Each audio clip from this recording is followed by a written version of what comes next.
Hello, it's Darren Dance from ATB here with Brian Johnson at the Ballarat Turf Course on Friday afternoon. Brian, we've had a pretty good week on the track this week. Couple of days of heavy rain, over 50 mils near Ballarat and where we're based, and it did throw a few plans out the window. But let's go back to Colac on Sunday, where General Lamour won his first race at his fourth start and looked quite impressive.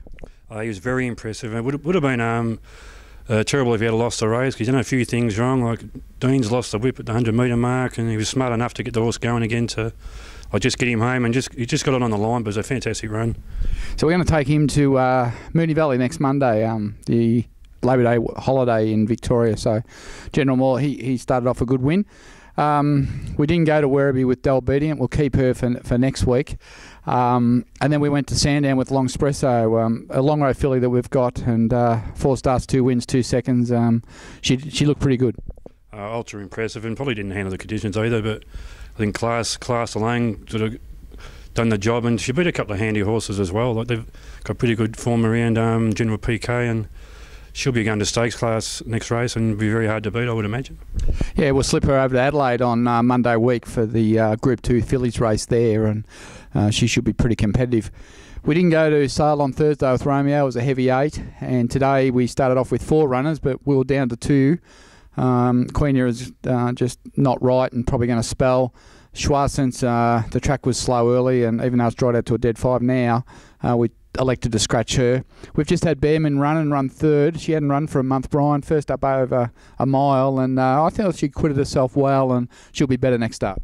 Yeah, no doubt. She was a bit fresh, I think, and Darren Weir said after the race that she'll be probably in great shape for her next start, which is probably going to be the Valley in about 10 days. So I expect her to run very well next start.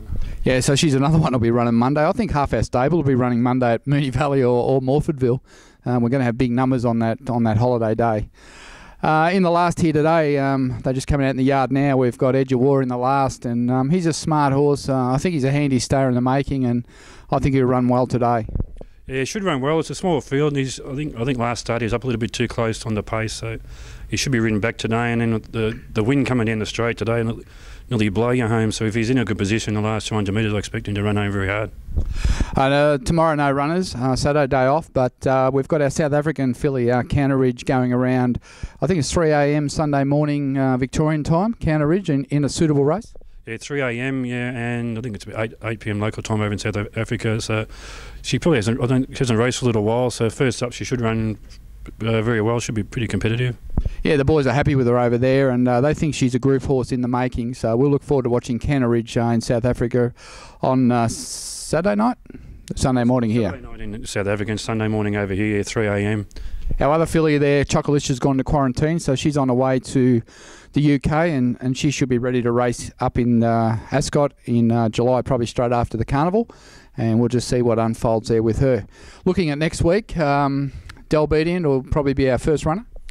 Yeah, well, she's entered on Sunday at Bendigo, but she's 4th emergency, so I doubt whether she'll get a run unless they have 4 scratchings, but she's more likely to run on Monday at Warrnambool, and it's her second run for probably 13 months, and she's up to 1400, so she's well suited by a barrier 1 draw, but bear in mind she's only had the 2 race starts, so expected to run pretty well, but she probably still need the run. But it's a bit early for our runners next week, but I know we've got Shiny Buttons nominated.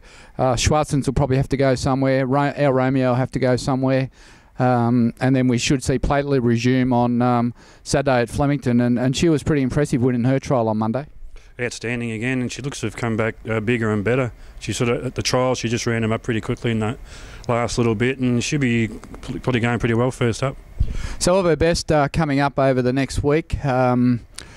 Who's going to win? Probably hard to say just this stage because the draws are not out, being a Friday, but I think I'd be waiting for Platelet, and I'd be having a good look at Moonee Valley on Monday the 11th, and in Morfordville we'll have a first starter in the Magic Millions, I hope, by Testarossa. Matthew Williams trains, and I guess with some of these horses going to Moonee Valley on the Monday, Bear Min, General Lamour, they're all going to quit themselves well. So we look forward to a couple of those going around, and certainly the Platelet, I think she's the one I'm really keen to see run. Now, Brian, you must have had a crazy moment. You've now decided on behalf of ATB you're going to go in the 45k walk for Track for Kids to raise money for Doxa. I think it's actually only 44 k's, so I've just taken a k off. But yeah, I've been told that at the end of the walk there's a pub and a tab, so it's a great incentive for me to walk the distance. It's mainly for the kids. It's for the Doxa Youth Foundation, and the racing industry gets right behind it. So we'll be looking for people to sponsor ATB, and we want to raise about $10,000 minimum for the foundation if we can. So there'll be a link out tonight, probably after 6 on Twitter and Facebook, and Darren will email later on for everyone else who wants to get involved. It's a fantastic initiative. So we want everyone to get behind it, and hopefully I can walk the 44 k's. Well, they tell me there's a big lunch after it, and I'm sure you'll need a drink and something to eat at the end of that event. But it starts at 3 a.m. at Sandown and goes right through to nearly lunchtime the next day. Yes, next Thursday night, I think March the 8th, it's on, but the Thursday night, 3 a.m, I've got to be down Sandown and just put my running shoes on. I don't have to walk, so put my walking shoes on, and it goes through till 9 the next morning. Oh, actually, no, it goes till the 12 the next day, sorry, yeah. So it's a 9-hour event, but as I say, the racing industry gets behind it. It's a great cause.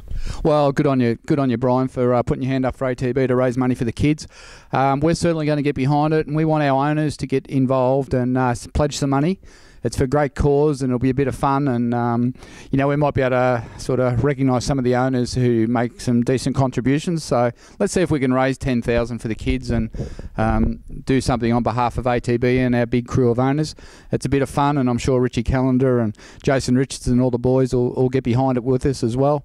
They've done a great job over the years with it. It's about time we got involved. Just switching across to our autumn tipping carnival. It looks a little bit familiar, doesn't it? We got those Downings, Andrew and Marnie right up there on the leaderboard now, vying for that prize up at the Golden Slipper. Yeah, well, they're first and fourth at the moment. They had a good win. Marnie had a good win the first week, but Andrew's sort of fought back the last couple of weeks to be in the running. But just have to make sure everyone knows you have to be a registered ATB owner to win the prize. So if you do want to win, make sure you buy a share in a horse before the 23rd. If you're a chance to win. Now, what's going wrong with ATB's tips, Brian? Well, why aren't we up there? Well, you keep taking favourites, so I've got to try and shy away from the favourites and go for a bit of value. So, mate, I haven't put a tip in. I'm going to have to sack you. And what about some of the other owners? How's people like John Richards and Phil Britton faring in the tipping comp? Well, I think Phil Britton's probably too worried about Essendon at the moment and all their troubles, that he's having a little bit of trouble with his tips, and John's probably not going so well, but he's got room for improvement. Well, it's a bit of fun, guys. So keep those tips coming in, and we are going to do a AFL tipping comp through the winter for a bit of fun, and join in and have some fun, and we'll find some good prizes for you. Maybe something very special for the AFL tipping, but we'll announce that in the next couple of weeks. So until next week, enjoy your punting, enjoy your horses, and please get behind the 4 tracks for 4 kids next week. And well done, Brian. Enjoy your walk. I'll be there to pick you up. One of my mates is an ambulance officer, so I'm sure we can follow you around. It'll be just like a jockey having an ambulance following you. It could be my last ATB TV, I think. It's a new market on Saturday. We won't recognise you next week. You'll be 10 kilos lighter. But anyway, good on you, mate, and well done, and enjoy it. Until next week, guys. Cheers.